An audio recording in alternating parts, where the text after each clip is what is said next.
안녕하세요. 오늘도 사연살롱을 찾아주셔서 감사합니다. 몇 달 전 파혼을 경험한 20대 여성입니다. 갑작스런 파혼 소식에 주변에서 많이들 걱정하셨는데요. 정작 당사자인 저는 하늘을 날 것 같은 기분입니다. 그렇다고 부모님 성화에 못 이겨 억지 춘향으로 결혼을 할 뻔했던 건 아니에요. 헤어진 지금도 예비 신랑에 대해서는 고마움과 미안한 마음 뿐이니까요. 제 파혼 얘기를 하려면 먼저 저희 아빠에 대한 얘기부터 시작해야 할 것 같아요. 저희 아빠는 서천에서 나고 자라셨어요. 지금은 고향을 떠나 인근 도시에 살고 계시지만요. 아버지를 일찍 여인 탓에 홀어머니 밑에서 가진 고생을 하며 살아오셨죠. 저희 할머니는 집 근처 항구에서 허드렛 일을 하셨는데 여자라 크게 힘쓰는 일을 못하고 생선 다듬고 꽃게 담는 정도의 일을 하셨다나 봐요. 상품 가치가 떨어지는 생선이나 떨어진 꽃게 다리를 얻어다가 반찬을 만들어 주셨다는데 아빠는 아직도 할머니가 해주시던 꽃게 다리 무침 맛을 못 잊겠대요. 얄싹한 꽃게 다리에 살이 들었으면 얼마나 들었겠냐. 그래도 양념 맛이 좋아서 꽃게 다리 무침 한 접시면 밥 한 그릇은 뚝딱이었지. 그 맛을 아직도 잊을 수가 없다. 지금은 개공장을 하셔서 알이 통통하게 든 꽃게 무침은 질리도록 드실 수 있는 아빠지만 다리밖에 없던 할머니의 게무침이 세상에서 제일 맛있었다고 하세요. 이런 아빠에게는 가슴에서 지워지지 않는 별명이 하나 있어요. 그건 바로 거지 새끼였죠. 할머니가 바닥에 떨어진 개다리를 주워다 개다리 무침을 해먹인 걸 알게 된 같은 반 친구가 그렇게 불렀다나 봐요. 내가 아직도 그놈 이름을 못 잊는다. 박상렬이라고 아주 지독하게 못된 놈이었어. 그놈 아버지가 돈 꽤나 있는 양반이었는데 그거 하나 믿고 어찌나 까불던지. 나랑은 국민학교 중학교까지 같이 다니다가 고등학교 들어가기 전에 사고를 쳐서 퇴학을 당했다지 아마. 덕분에 고등학교 땐 그놈 얼굴 안 볼 수 있어서 살맛이 나더라. 그놈 지금 뭐하고 살고 있으려나? 가끔 약주를 드시면 아빠는 넋두리처럼 어린 시절 얘기를 꺼내시곤 했는데 먹고 사는 게 힘들어서 배를 골았던 일, 그리고 가난한 살림 때문에 거지 새끼라고 놀림을 받았던 일까지 굴곡진 인생사를 담담하게 들려주셨어요. 그러면서도 꼭 말미엔 이런 말씀을 하셨죠. 그래도 그때가 좋았던 것 같다. 어머니도 살아계셨으니까. 지금은 먹고 살만해졌는데 우리 어머니가 안 계시네. 하필 아빠가 군에 있을 때 할머니가 돌아가신 탓에 임종도 못 지킨 게 늘 마음에 걸리시는지 아빠는 술만 드시면 할머니 생각에 눈시울을 붉히셨어요. 가난해도 그때가 좋았다는 아빠지만 그 가난을 우리 자매한테까지 물려주지 않으려고 아빠는 손에 상처가 가실 날이 없이 일을 하셨어요. 음식 솜씨 좋은 아내 덕분에 게장 가게를 차려 하시다가 입소문이 나서 택배 판매를 하게 되셨고 그러다 7년 전부터는 아예 게장 공장을 하고 계세요. 돈도 백도 없이 맨손으로 바닥부터 올라오신 분이라서 어지간한 일에는 눈 하나 깜빡 않는 강한 분이시지만 아내와 자식 일이라면 세상 약해지는 게 또 우리 아빠예요. 엄마가 감기만 걸려도 아빠는 하루 종일 엄마 옆에 붙어서 이마에 물수건을 올려주시고 죽까지 떠먹여 주실 정도거든요. 그러니 저희 자매한테는 오죽하시겠어요.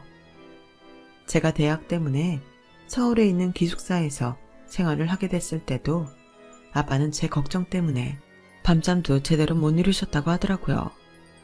난 그때 네 아빠가 이러다 공장 때려치우고 서울로 가자고 하는 게 아닌가 했다. 지나가다 머리 긴 여학생만 봐도 우리 큰딸 하면서 눈시울을 붉히는데 내 남편이지만 참 팔불출 같다 싶더라. 그뿐이니 밥 때마다 너 밥 못 먹고 지낼까봐 한숨만 푹 쉬는데 등짝을 한 대 치고 싶더라니까. 그렇게 유별난 가족사랑을 자처하던 아빠는 제가 말도 없이 불쑥 결혼할 상대를 집에 데려가자 세상 잃은 표정을 하셨어요. 공장일 때문에 바쁘신 걸 알기에 일부러 말씀 안 드리고 갔던 건데 아빠 표정을 보고는 내가 큰 실수를 했다는 걸 알게 되었죠. 가은이 너 남자 있다는 말도 없었잖니. 평생 아빠랑 같이 살겠다더니 이제 겨우 27밖에 안 됐는데 벌써 결혼을 하겠다고? 가은아, 뭐하러 그렇게 결혼을 서둘러. 너 대학 들어가고 취직까지 서울에서 하는 통에 기껏해야 1년에 서너 번 보는 게 다인데 결혼까지 하면 더 못 볼 거 아니야. 아빠는 울상이 돼서는 예비 사위를 째려보며 말을 이어가셨어요. 이놈이 뭐라고 꼬셨길래 넘어간 거야. 결혼하면 손에 물 안 묻히게 해주겠다. 꽃길만 걷게 해주겠다. 뭐 이러디? 그거 다 거짓말이야. 남자들이 여자 꼬실 때 다들 그렇게 말하는데 결혼하는 그 순간부터 그 약속은 없었던 게 돼버리는 거라고. 남자 말 절대 믿으면 안 돼. 남자는 이 아빠 하나만 믿으라고. 떼쓰는 아이처럼 아빠는 저를 붙들고 결혼을 만류하셨지만 엄마의 등짝 스매싱한 데에 정신을 차리셨어요. 이 사람이 왜 이래? 사육감 앞에 두고 창피한 줄 모르고 말이야. 나이 찬 딸 자식이 결혼한다는데 축하는 못 해줄 망정 어디서 초를 뿌려. 애들 먼 길 오느라 피곤할 텐데 일단 안으로 들여요. 엄마 덕분에 가까스로 인사를 드리게 된 얘랑은 딸바보 예비 장인 때문에 밤새 술잔 앞에서 핀잔을 들어야 했어요. 하지만 이날 아빠의 행동이 저희 부모님 입장에선 좋은 쪽으로 발전하게 되었죠. 유별난 장인 때문에 예비 사위가 딸인 저보다 더 저희 집에 자주 드나들게 되었거든요. 주말마다 저희 집에 찾아가 공장 일도 돕고 저희 부모님을 모시고 맛집도 다니고 근처로 드라이브도 다니곤 했으니까요. 그 덕에 엄마는 일찌감치 사위 바보가 되어버렸어요. TV에 나오는 잘생긴 배우들보다도 당신 사위감이 더 잘생겼다고 할 정도였거든요. 아빠는 엄마 정도는 아니었지만 그래도 휴대폰에 저랑 얘랑이 함께 찍은 사진을 가지고 다니면서 주위 분들한테 사위 자랑을 하시곤 하셨어요. 이 녀석이 장인이 나를 닮아 그런가 내 딸한테 그렇게 잘할 수가 없어. 우리 와이프한테도 장모님 장모님 하면서 얼마나 잘하나 몰라. 그러면서도 코끝에 이런 말을 달곤 하셨죠. 이게 다 내 딸이 남자 보는 눈이 있어서 그런 거야. 내 딸이 어지간 똑똑해야지. 그렇게 얘랑은 저희 집에서 사랑받는 사윗감이 되었지만 제 처지는 그 반대였어요. 예비 시댁에서는 저를 못마땅해 하셨거든요. 특히 예비 시아버지한테요. 예비 시아버지는 지역 유지로 정계 입문을 앞둔 분이었어요. 이번 보궐선거 때 국회의원 선거에 나갈 예정이라고 하더군요. 그래서 며느리로 재력이나 명성이 있는 집안에 여식을 드리고 싶어 하셨어요. 저처럼 평범한 서민층은 거들떠도 안 보시는 분이라 제가 인사를 드리러 갔을 때 대놓고 그러시더라고요. 나처럼 소셜 포지션이 있는 사람들은 집안에 사람을 들일 때 각별한 검증을 하는 편이지 검증되지 않은 사람을 가족으로 받아들일 수는 없어. 검증이라면 어떤 부분의 검증을 말씀하시는 건가요? 거참 젊은 친구가 말기가 어둡구만. 내가 그쪽 주민번호가 궁금하겠어? 출신 학교가 궁금하겠어? 당연히 그쪽 부모 아니겠냐고. 어떤 부모 밑에서 자랐는지를 알아야 내가 며느리로 들이든 할 거 아냐. 그래, 부친은 무슨 일을 하시나? 게장 공장을 하고 계세요. 규모는 그리 크지는 않지만. 됐어. 더 안 들어도 될 것 같네. 식품회사도 아니고 게장 공장? 나 참, 그런 주제에 뻔뻔하게 우리 집 며느리가 되겠다고 찾아온 패기만 내 인정하지. 젊은 남녀가 만나고 헤어지는 거야 자연스러운 일 아니겠나. 지금이 조선시대도 아니고 자식이 연애한다는데 그것까지 말릴 정도로 나 꽉 막힌 사람 아니야. 그러니 예쁘게 사귀고 결혼은 딴 남자랑 하게나. 예비 시아버지는 더는 시간 낭비할 필요 없겠다며 자리를 뜨셨어요. 예비 시어머니는 저 들으란 듯이 주방에 있는 도우미 아주머니한테 상 차릴 필요 없겠다고 말을 하셨고요. 자기 부모님의 무례한 행동에 얘랑은 미안해서 어쩔 줄 몰라 했어요. 가은아, 정말 미안해. 내가 대신 사과할게. 우리 부모님이 좀 그렇지? 진작 얘기 못해서 미안해. 이런 분인 거 알면 나랑 결혼하기 싫어할 것 같아서 두려웠어. 자식이 자기 부모를 창피해야 하면 안 되지만 네 앞에서 난 그럴 수가 없네. 미안하다. 예비 시부모님한테 무안을 당한 건 저였는데 상처는 오히려 예랑이 받은 것 같았어요. 그래서 화를 못 내겠더라고요. 이런 대접을 받고 기분이 안 나빴다면 거짓말일 거야. 그래도 난 경훈씨 사과는 못 받아. 경훈씨 잘못이 아니잖아. 아, 그나저나 이 결혼 걱정되긴 한다.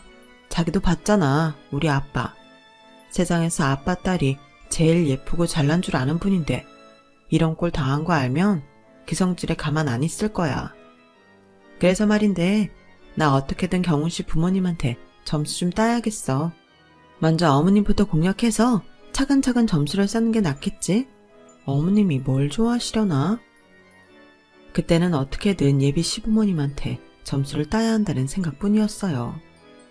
그게 얼마나 부질없는 짓인지 몰랐으니까요. 자기 부모님한테 잘 보이기 위해 노력하는 절 위에 얘랑은 평소 어머님이 좋아하시는 게 뭔지, 어떻게 해드려야 웃으시는지 조금이라도 제게 도움이 될 만한 거라면 뭐든 알려주었어요.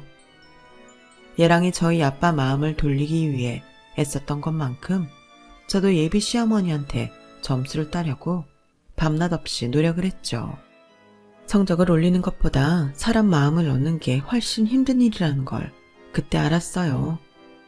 한순간도 방심할 수 없었거든요.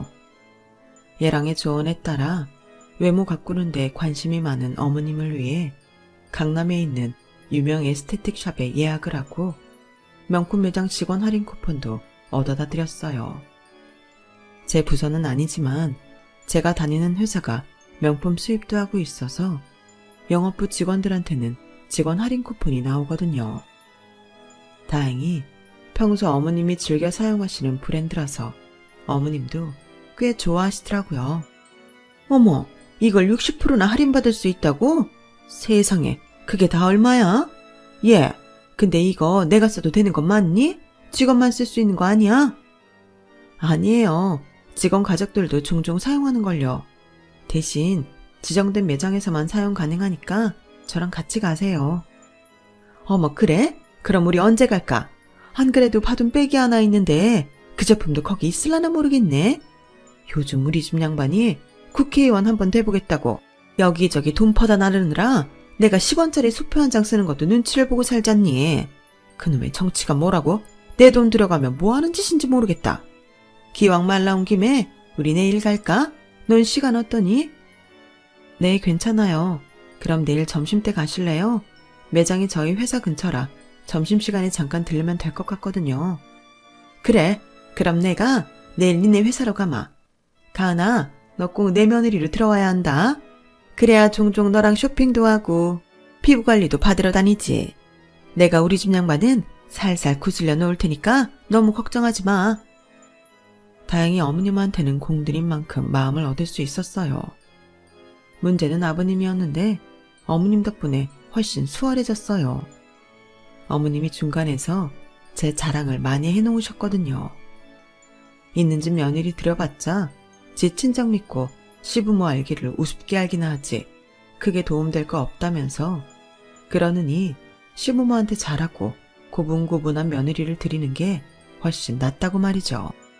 처음엔 시큰둥하던 아버님도 가만 얘기를 들어보니 그 말이 틀리진 않은 것 같다고 판단하셨나 봐요. 그래서 예랑을 시켜 주말에 같이 집에 오라고 하시더라고요. 이번이 마지막 기회다 생각하고 만반의 준비를 해서 예비시댁에 갔어요. 저희가 들어가자 어머님이 달려나와 저를 맞아주셨어요. 아버님도 전보다 많이 누그러진 모습이셨고요. 처음 찾아뵀을 때는 물 한 잔 안 주시더니 이번엔 근사한 점심상까지 차려놓으셨더라고요. 식사를 마치고 차를 마시는데 아버님이 그러시는 거예요. 이 사람이 하도 네 칭찬을 하길래 제대로 얘기라도 해볼 건 불렀다. 네가 그렇게 센스도 있고 똑똑하다며? 들어보니 K대를 나왔다고 하던데 전공이 어떻게 되니? 경영학과를 나왔습니다. 그래, 그거 참 잘 됐구나. 안 그래도 이번에 내가 출마하려는 당에 K대 경영학과 출신들이 많다더구나. 거기 선후배 관계가 꽤 돈독하다지? 아버님은 처음으로 저를 보며 입가에 미소를 지으셨어요. 실은 나도 K대 출신이란다. 이거 참 본의 아니게 집안에 동문이 생겼네. 아버님이 대학을 나오신 것도 몰랐지만 저랑 동문이라는 건 그날 처음 알았어요. 그런데 어째 얘랑 표정이 좋지 않더라고요. 그리고 그 이유는 집으로 돌아가는 차 안에서 알게 되었어요. 왜 말 안 했어? 아버님이 K대 나오신 거. 진작 알았으면 학연으로 먼저 점수 좀 딸 수 있었잖아. 그러자 얘랑이 잠시 침묵하더니 그러는 거예요. 우리 아버지 대학 안 나오셨어. 정확히 최종 학력이 어떻게 되는지는 나도 잘 모르겠는데 평소에 학벌 콤플렉스가 심했던 걸 봐서는 고등학교도 못 나오신 것 같아. 그렇지만 아까 아버님이 분명히 K대 나오셨다고 했잖아. 설마 나한테 굳이 안 해도 되는 거짓말까지 하셨을까? K대를 다니신 건 맞는데 학사과정이 아니라 그 대학에서 운영하는 평생교육원을 수료하신 거야. 찍힌 수료증에 K대 마크를 얼마나 자랑스러워하시던지. 모르긴 해도 밖에서 사람들 만날 때 K대 출신이라고 말하고 다니실걸? 아, 그런 거였구나. 근데 국회의원 출마하실 거면 그거 좀 문제가 되지 않을까? 학벌 위조로 걸릴지도 모르는데. 그런 거라면 걱정 안 해도 돼. 우리 아버지가 국회의원 될 일은 없으니까. 아버지를 받아주겠다는 당도 없는걸. 얘랑 말을 들어보니 조금 안 됐다는 생각이 들었어요. 어머님 말씀에 따르면 국회의원 되겠다고 돈도 꽤 쓰시는 것 같았거든요. 그런데 출마조차 할 수 없게 된다면 얼마나 상심이 크시겠어요. 물론 저라도 아버님 같은 분은 출마를 하신다 해도 뽑지 않겠지만요. 그런데 얼마 뒤 우려하던 일이 실제로 벌어지게 되었어요. 그 어떤 당에서도 아버님을 받아주지 않았거든요. 이런 쓰레기 같은 놈들, 좋다고 술 받아 처먹고 골프장 라운딩 따라다닐 때는 언제고 이제 와서 모른 척을 해. 근데 이것들 그냥. 그만하세요. 그러게 확실하지도 않은데 뭐하러 돈을 그렇게 퍼다 부었어요. 그 돈이 다 얼마야. 아우 속 터져. 내가 금배지만 달아봐. 네 이것들 가만 안 둘 테니. 아이고, 당에서도 안 받아주는데 무슨 수로 금배지를 달아요? 설마 당신 무소속으로 나가겠다는 건 아니죠? 그런 거라면 꿈도 꾸지 말아요. 1, 2번 아니면 어차피 가망도 없다고요. 괜히 공탁금이니 뭐니 돈만 날릴 텐데 그 짓을 왜 해요? 돈이 썩어난대요. 안 돼요. 절대 안 돼. 어머님이 그렇게 만류하는데도 아버님은 뜻을 꺾지 않았어요. 무소속 출마를 선언하신 거죠. 그런데 그로 인해 저만 곤란해졌지 뭐예요. 평소 저한테 전화를 거는 일이 없던 아버님이 웬일인지 전화를 하셨더라고요. 가은아, 니네 아버지가 게장 공장을 한다고 그랬던가? 네, 그런데 그건 왜 물으세요? 사돈 낼 사람인데 슬슬 나도 알아가야 하지 않겠니? 그래, 업장 규모는 어떻게 되니? 직원 수는? 아버님은 마치 호구조사 나온 동사무소 직원처럼 시시콜콜한 것까지 물어보셨어요. 생각보다 규모가 꽤 큰가 보네. 연매출도 꽤 되겠어. 내가 언제 한번 찾아가 봐야 하는데 말이야. 그건 그렇고 결혼 얘기가 나온 지도 꽤 됐는데 이제 슬슬 상견례를 해야 하지 않겠니? 이왕이면 선거 전에 니들 시까지 치렀으면 좋겠다. 요즘은 선거법이 하도 엄격해서 사람 모으는 게 그렇게 힘들 수 없구나. 그러니 니들 결혼식이라도 성대하게 치러서 사람들 좀 모아봐야겠다. 정말 끝까지 아버님은 저를 실망시키지 않더라고요. 자식 결혼식조차도 자신의 이익을 위해 이용하려 드는 그 행태에 정말 혀를 내둘렀어요. 그런데 말이죠. 우리 결혼식을 이용하는 것까지는 좋단 말이에요. 근데 왜 그 피해를 고스란히 저희 집에 떠넘기냐고요. 그것도 아주 뻔뻔하게 말이죠. 가은이 너도 알겠지만 사실 우리 집안이 너희 집과 사돈을 맺는다는 게 누가 봐도 말이 안 되는 일이잖니. 곧 국회에 입성할 사람이 개장장사하는 집이랑 사돈을 맺는다는 것 자체가 말이 안 돼요. 그래도 니들이 서로 죽고 못 사니 내 어쩌겠어. 그래서 니들 결혼은 허락은 했다만 나도 얻는 게 있어야 하지 않겠니? 일단 결혼식은 너희 집에서 맞는 걸로 하자. 내가 사실 선거 때문에 그런 거에 신경 쓸 여력이 없어요. 똑똑한 아이니까 내 말 잘 알아들었을 거라 생각하마. 그렇게 아버님과의 통화는 끝이 났고 저는 멍한 상태가 되었어요. 도대체 뭐가 말이 안 되는 일이고 저희 집에서 어디까지 알아서 하라는 건지 감이 안 잡히더라고요. 그래서 저희 집에 알리기 전에 어머님께 전화해 좀 더 자세히 들어보려고 했더니 이러시지 뭐예요. 안 그래도 결혼식 문제로 너희 부모님과 상의를 할까 했는데 너희 부모님이 큰 결심을 해주셨더구나. 사실 요즘에 네 시아버지 때문에 내가 밤에 잠을 못 잔다. 아주 국회의원 2번 출마했다가는 집안 기둥 뿌리까지 뽑히겠어. 네? 큰 결심이라뇨? 그게 무슨 말씀이세요? 결혼식 말이다. 호텔에서 하기로 했다며. 그런데 규모가 그렇게 큰 호텔이 있겠니? 우리 쪽 하객만 해도 네 시아버지 말로는 1000에서 1500명 정도는 될 것 같다 그러시던데. 1000에서 1500명이요? 그거도 그거지만 식비만 해도 엄청날 텐데. 정말 괜찮겠어? 호텔 결혼식이면 못해도 인당 20만 원 가까이 될 텐데. 어머님, 저 솔직히 그럴 자신 없어요. 아버님이 독단적으로 결혼식을 저희 집에서 하라고 하신 거지 제가 그러겠다고 한 적 없거든요. 게다가 신랑 측 하객만 1000명이 넘는다니 그걸 어떻게 감당해요? 식대만 해도 3억 가까이 나온다는 얘긴데 우리가 연예인도 아니고 그런 결혼식을 어떻게 해요? 말도 안 되죠. 저희는 그렇게 못해요. 아니 그것보다 애초에 결혼식을 저희 집에서 감당해야 하는 것도 말이 안 된다고 생각해요. 신혼집을 공동으로 부담하라 하시면 그건 이해하지만 결혼식은 아니잖아요. 솔직히 호텔에서 그 많은 하객 모시고 결혼식을 올리는 건 아버님 선거 때문 아닌가요? 그럼 그 부분은 아버님이 감당하셔야죠. 저는 너무 기가 막혀서 돌려 말할 거 없이 직설적으로 쏘아붙였어요. 그랬더니 어머님이 격앙된 목소리로 그러시는 거예요. 어머 얘, 너 말이 좀 그렇다? 그 정도 할 능력이 안 되면 어느 정도 선까지 가능한지 대안을 말하든 해야지. 우리 쪽 일이니 우리 보고 감당하라니? 결혼식을 니들 위해 하지 니 시아버지를 위해 하는 거니? 가진 돈이 없으면 염치라도 있어야지. 어디서 큰 소리야? 돈 없는 게 자랑이니? 너 그렇게 안 봤는데 정말 당돌한 애구나. 네가 우리 집을 얼마나 우습게 알았으면 나한테 네 친구 대 아들 할 말 다 하는 거냐? 네가 뭔가 착각하는 모양인데 나 네 친구 아니고 네 시어머니 될 사람이야. 깜냥도 안 되는 거 불쌍해서 받아주려고 했더니 아주 가관도 아니네. 정 그렇게 못하겠으면 이 결혼 없던 걸로 해. 그 정도 돈도 안 들이고 무슨 결혼을 하겠다는 건지 원. 어머님은 성질을 내고는 일방적으로 전화를 끊어버렸어요. 그제야 내가 그동안 헛짓을 했었다는 걸 알겠더라고요. 처음부터 안 될 일에 미련하게 공을 들여가며 시간과 돈을 낭비했던 거라는 걸요. 그 순간엔 다 그만두고 싶었어요. 결혼이고 뭐고 다 필요 없으니까 이 답답한 상황에서 벗어나고만 싶었죠. 그래서 얘랑의 전화도 안 받고 회사에서 휴가를 낸 채 부모님 댁에 내려가 있었어요.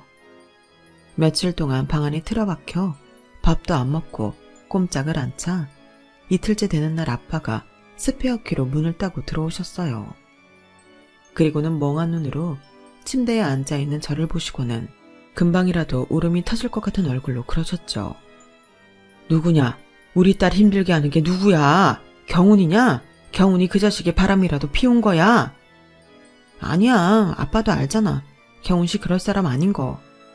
그럼 왜 이러고 있는 건데? 도대체 뭐 때문에 우리 딸이 이렇게 초주검이 돼 있는 거냐고. 눈물이 그렁그렁한 아빠 얼굴을 보니 저도 모르게 눈물이 흘러내렸어요.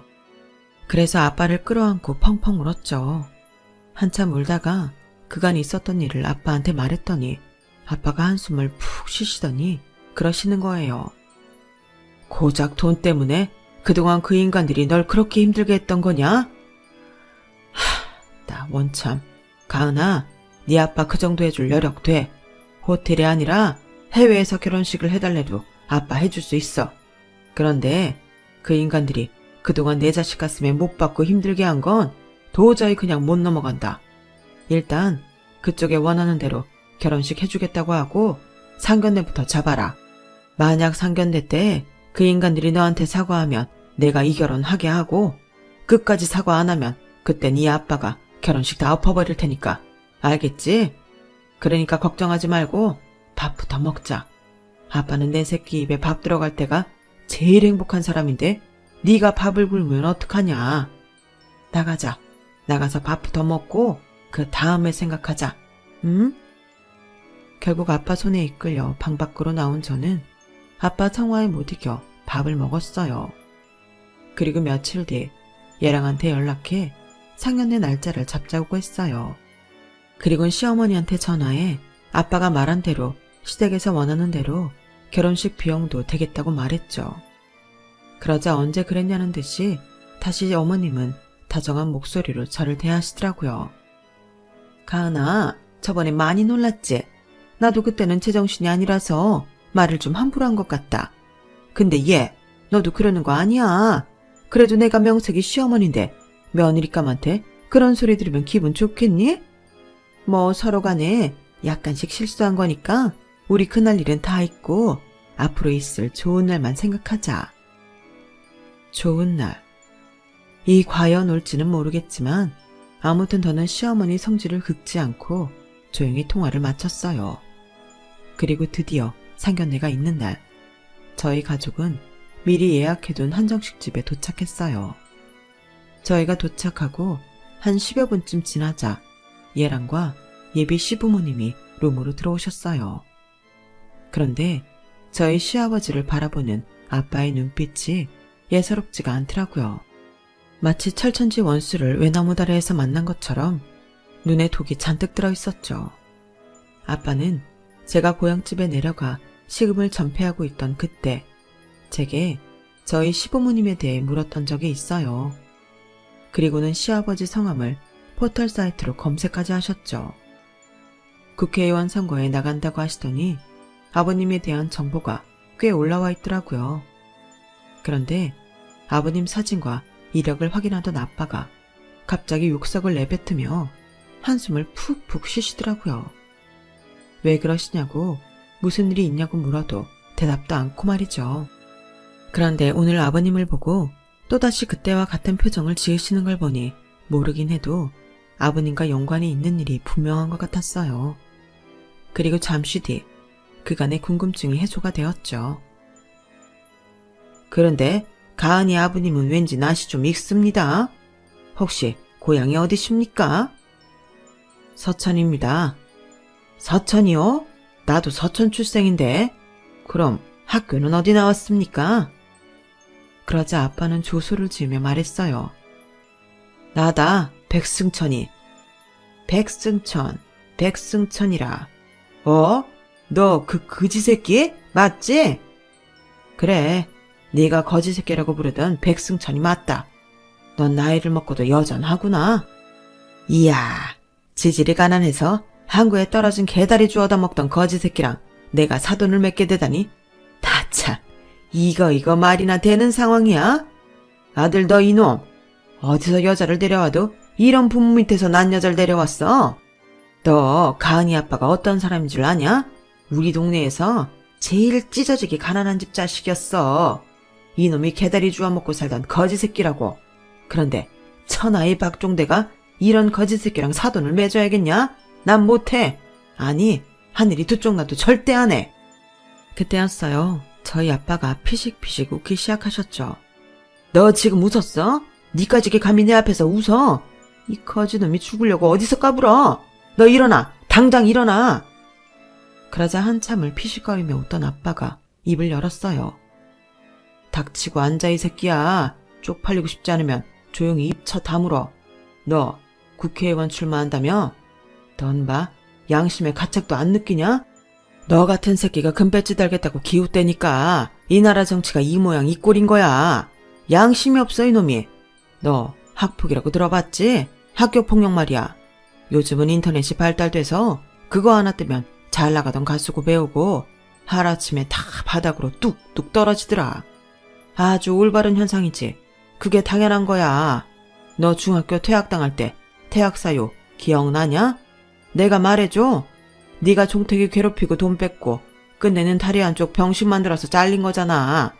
네 아버지가 돈 써서 종택이 아버지 입은 막았나 몰라도 반 애들은 다 알고 있었다. 너 그 사고치고 서울로 올라와도 재벌어 개 못 준다고 돈 써서 들어간 학교에서도 사고쳐서 퇴학당했잖아. 근데 인터넷에 떠있는 이 학력 내내는 네가 퇴졸로 돼 있더라. 그것도 K대. 이게 참 이상해서 내가 K대에 전화해서 물어봤잖냐. 그랬더니 본인이 아니면 확인을 못 시켜준대요. 법이 그렇대. 그래서 내가 또 신문사에 다니는 고등학교 동창한테 전화를 했지 않겠니? 그 녀석 시켜서 좀 알아봤더니 네가 나온 건 대학이 아니라 돈만 내면 다닐 수 있는 평생 교육원이라는 거야. 2주에 뭐 얼마라더라? 한 몇십만 원 하든가? 내가 살다 2주짜리 대학은 또 처음 들어봤다는 거 아니냐. 중학교 동창회에 가서 이 얘기를 했더니 너한테 괴롭힘 당했던 종택이 그 자식이 눈가를 뒤집으면서 너 이놈 가만 안 둔다고 난리더라. 지금쯤 신문사에 연락하고 난리쳤을 텐데 선거위원회에 고발하고 별짓 다 했을걸? 그래서 내가 하고 싶은 말이다. 나 너랑 사돈 안 할란다. 네가 안 된다고 해서 안 하는 게 아니라 내 쪽에서 거절하는 거야. 너 같은 폭력범에 학력 위조범이랑은 격이 안 맞아서 사돈은 절대 못한다는 얘기야. 알아들었냐 이놈아? 어디서 감히 인간 같지도 않은 이놈이 내 딸 눈에서 눈물을 뽑고 지랄이야. 어따 대고 결혼을 하니 못하니 설레발을 치고 지랄이냐고. 개쓰레기 같은 놈이. 네가 거지 새끼라고 부르던 이 백승천이는 눈에 흙이 들어가도 네 놈이랑은 절대 사돈 안 한다. 알았냐? 한 번만 더 우리 식구 앞에 알짱거리기만 해봐. 내가 공중파 3사를 다 불러서 네 과거 폭로할 거야. 그리고 재수씨, 얼굴에 장난질 좀 그만하세요. 보톡스 그거 보고 아래 있는 독이에요, 독. 안 그래도 통통한 얼굴이 완전 저팔계가 됐네. 도대체 왜 그러는 거야? 보는 사람 심란하게. 우리 예쁜 마누라, 우리 이만 일어날까? 인간 같지 않은 것들을 봐서 그런가 비위가 상하네. 얼른 가서 당신이 끓여주는 칼칼한 개국지에 밥 한술 떠야겠어. 할 말을 마친 아빠는 우리 가족을 이끌고 룸에서 나왔어요. 그리고는 안에서 아버님과 어머님이 꽥꽥 지르는 비명소리가 이어졌죠. 얼마 뒤 예비 시아버지는 학력 위조와 학폭으로 인해 자진 사퇴를 하게 되었어요. 뭐 예정대로 출마를 했다 하더라도 당선될 일은 없었겠지만요. 예상치 못한 상황에 과거와 관련된 사람들을 만났을 때 우리는 흔히들 세상 참 좁다 라는 말들을 하죠. 이번 일을 겪어보니 저도 그 말부터 떠오르더라고요. 그러면서도 한편으로 앞으로 쭉 세상이 좁았으면 좋겠다는 생각을 했습니다. 그래야 죄 지은 사람이 언제까지고 편히 살 수 없을 테니 말이에요. 그런 의미에서 저도 앞으로는 좀 더 좋은 사람이 되도록 노력해 보려고요. 지금까지 제 사연을 들어주셔서 감사합니다. 좋은 사람들 옆에 두시고 여러분들이야말로 꽃길만 걸으세요. 여러분, 사연 댓글에 응원과 현명한 조언 부탁드려요. 좋아요와 구독은 저에게 큰 힘이 됩니다. 오늘도 좋은 일 가득하세요.